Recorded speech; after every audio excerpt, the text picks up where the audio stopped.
Hi guys, welcome back to the next episode of Director's Chair. Today we're looking at the Ghost World of Ivan Reitman. So let's get into it.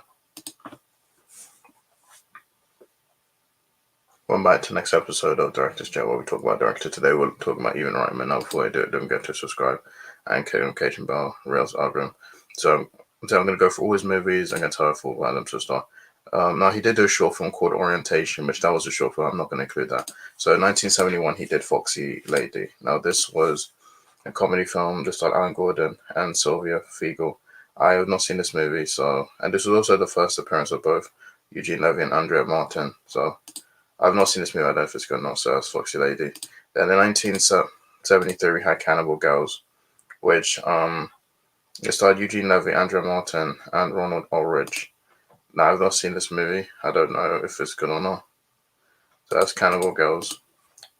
Then in 1979 we had Meatballs. Now, but this starred Bill Murray, Harvey Atkin, Kate Lynch, Russ Banham, Kristen DeBell, and Sarah Turgrove, and Chris Makepeace.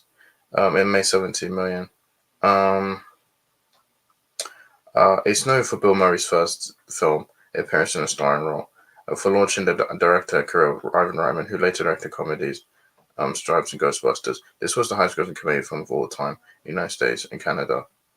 It is the first of 6 collaborations between Murray and Howard Ramis, and several sequels, of which only Ghostbusters 3 Summer Job had any connection to the original.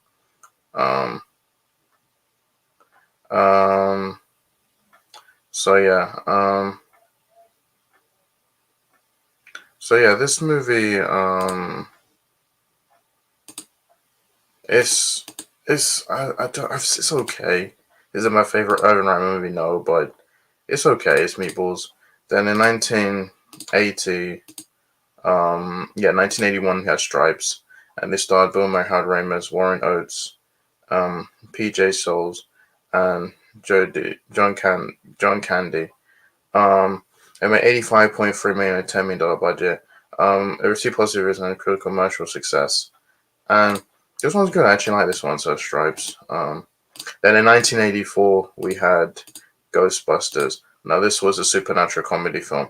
It starred Bill Murray, Dan Aykroyd, Sigourney Weaver, Howard Ramis, and Rick Moranis. It made $294.2 million on a $25 to $30 million budget.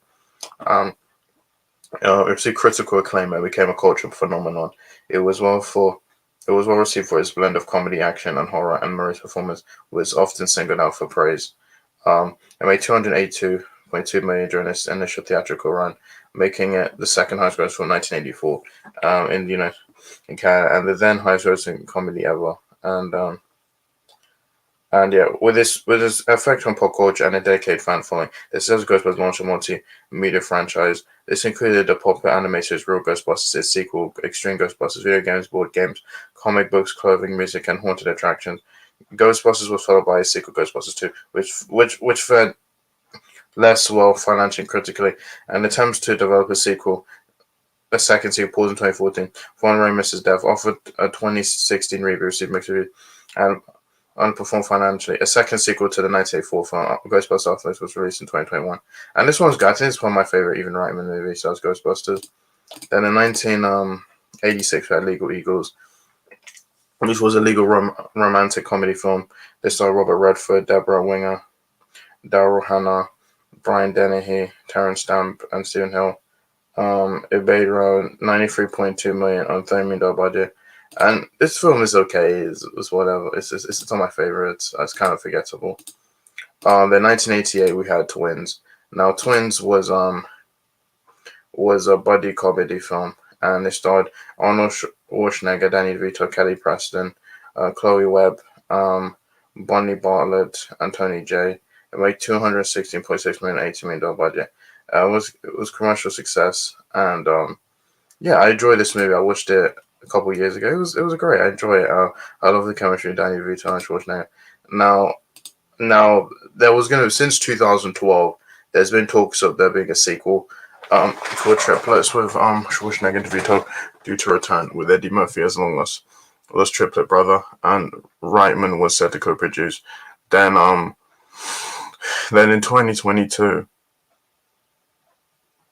Filming was about to begin, and then we had reports that Tracy Morgan was replacing Eddie Murphy as Schwarzenegger DeVito's long-lost triplet brother. However, Reitman died in February 2022, leaving the status of the film unclear. In May 2023, Schwarzenegger confirmed that a sequel would not be made as Reitman's son Jason put the idea to an end following his father's death. So yeah, I love Twins. I wish we got a sequel, but if not, I'm happy we got this movie as Twins. Then 1989, we had Ghostbusters 2. Now this was a supernatural comedy film. It's a sequel to the 1984 film Ghostbusters. Starred with Mary Dana, Chris Sigourney Weaver, Harold Ramis, Rick Moranis, Ernie Hudson, and Annie Potts. It made $215.4 million, $30 to $40 million budget. They received generally negative reviews. Critics responded unfavorably to what they perceived as largely a copy of the original and the softening of its cynical dark humor to be more family-friendly. But the performances of Peter McNichol and Rick Moranis were repeatedly singled out for praise. As a sequel to the then highest-grossing comedy film of all time, Ghostbusters 2 was expected to dominate the box office instead. The film had 250 million compared to its original 282.2 million to the original, making it the 8th highest film of the year. And this one is good. The film failed to replicate the culture impact of following of Ghostbusters, although some critics retroactively praised it. This is generally seen as a poor follow-up to Ghostbusters and responsible for stalling the franchise for decades. It's okay. It's a better than Ghostbusters 1 though, but I like it for what it is. So it's Ghostbusters. Then in 1990 we had Kindergarten Cop. Now this was an action comedy film, and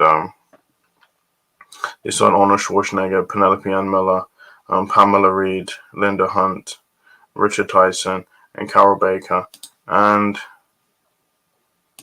this movie made $202 million, $26 million budget. It received mixed reviews, though Schwarzenegger earned high ranks for expanding into comedy films after his early work in action adventure productions. It was followed by a sequel called Kindergarten Cop 2, which was it's pretty much a direct sequel. However, Arnold Schwarzenegger that stars Dolph Lundgren. That is not a feature Arnold Schwarzenegger. So it's Kindergarten Cop, great movie. Then 1993 we had Dave. Now this was political comedy film that starred Kevin Kline, Sigourney Weaver, Frank Langella, Kevin Dunn, Ving Rhames, and Ben Kingsley. It made around $92 million on a $28 million budget. And this one's good. I enjoy it. So that's Dave. Great movie. Then 1994 we had Junior. Now this was comedy film, and it starred Arnold Schwarzenegger, Danny DeVito, Emma Thompson, Frank Langella, and Pamela Reed. It made $108.4 million, $60 million budget, and it received mixed reviews, and it did not match the box office performance of Ryman's own film starring Schwarzenegger. Is 1998's Twins, which also starred DeVito and Schwarzenegger as a comedic duo, and 1990's Kindergarten Cop. But it's a fun movie.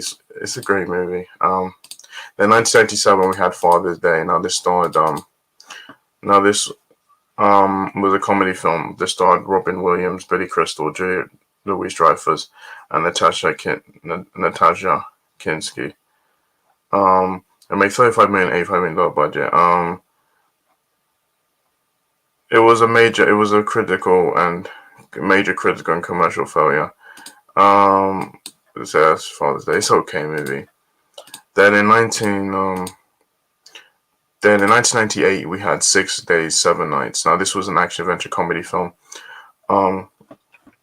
This starred Harrison Ford, Anne Heche, David Schwimmer, Tamara Morrison. Made $164.8 million, $65 to $70 million budget. The film was a moderate box office success, and I like it. It's okay. So 6 Days, 7 Nights. Then 2001 we had Evolution. Now this was a comic science fiction film, and it starred David Duchovny, Orlando Jones, Sean William Scott, Julianne Moore, and Ted Levine. Made $98.4 million on $80 million budget. A short-lived anime series, Alienators Evolution, continues, which ran for 26 episodes from 2001 to 2002. Loosely based on the film, was broadcast months after its release. This one was okay. I enjoy it. So it's Evolution. Then in 2006 we had My Super Ex-Girlfriend. Now this was a superhero comedy, romantic comedy. This starred Uma Thurman, Luke Wilson, Anna Faris, Edward Izzard, Rainn Wilson, Wanda Sykes made $61 million or $30 million budget. It received mixed reviews, and I enjoyed it. I thought it was great. So, yes, my super ex-girlfriend. Then in 2011, we had No Strings Attached. Now, this was a romantic comedy film. This starred Natalie Portman, Ashton Kutcher, Carrie Elves, Kevin Kline, $149.2 million on a $25 million budget, and it's good. I enjoyed it. I prefer Friends with Benefits to it, but it's a fun, good movie. There's no strings attached. Now, finally, in 2014, we had Draft Day. Now, this was a sports drama film that starred Kevin Costner, Jennifer Garner, Dennis Leary, Frank Langella, Sam Elliott, Ellen Burstyn, and Chadwick Boseman. It made $25 million budget. It was a box office failure, and this was the Reitman's final directorial effort and Jim Browning's final acting role. So